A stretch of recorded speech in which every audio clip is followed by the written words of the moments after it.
మా మొన్న ఇంటర్వ్యూ ఉంది కదా, దాంట్లో ఫస్ట్ రౌండ్ సెలెక్ట్ అయినాను. ఇంకా లాస్ట్ రౌండ్ ఒకటి బాకీ ఉంది. సెలెక్ట్ అయ్యే వరకు ఎవ్వరికి చెప్పద్దు. అది కూడా ఆఫర్ లెటర్ చేతికి వచ్చే వరకు అయితే ఎవ్వరికి చెప్పద్దు, సరేనా? నేను ఎవరికి చెప్తాను? అయ్యయ్యో, నువ్వు కూడా ఎవరికి చెప్పద్దు, కళ్ళ దృష్టి. సరేనా? సరే. ఏం పిన్ని, లాస్ట్ వీక్ వస్తానంటే ఇంటికి రానే లేదు కదా నువ్వు? గుడ్ న్యూస్ ఉంటేనే వస్తావా? సరే, కావ్యకి జాబ్ వచ్చింది. ఇప్పుడన్నా వస్తావా? సాయంత్రం రా. అక్క, కావ్యకి జాబ్ వచ్చింది. దానికి ఫోన్ చేసినాను. బట్టలంతా ఉతుకుతున్నాయి. ఇంకా బిడ్డకి జాబ్ వచ్చింది కదా, మంచి బట్టలు వేసుకుని పోవాలి కదా. వచ్చే వారం నుంచి జాయినింగ్. ఇంకా నెక్స్ట్ వారం నుంచి వాకింగ్ కూడా వచ్చాక అయ్యేలా.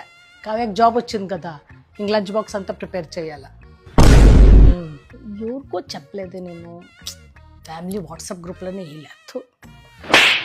అందరికీ నమస్కారం. కావ్యకి జాబ్ వచ్చింది, అంతా మీ ఆశీర్వాదమే. క్యాబ్ కూడా వాళ్ళే ప్రొవైడ్ చేస్తారు, ఫుడ్ కూడా వాళ్ళదే ఉంటుంది. సమాధానమైంది. మళ్ళీ ఎవరు చెప్పకూడదు, నాకు చెప్పలేదు అనేసి. సెలెక్ట్ అవ్వలేదు మా. బాయ్.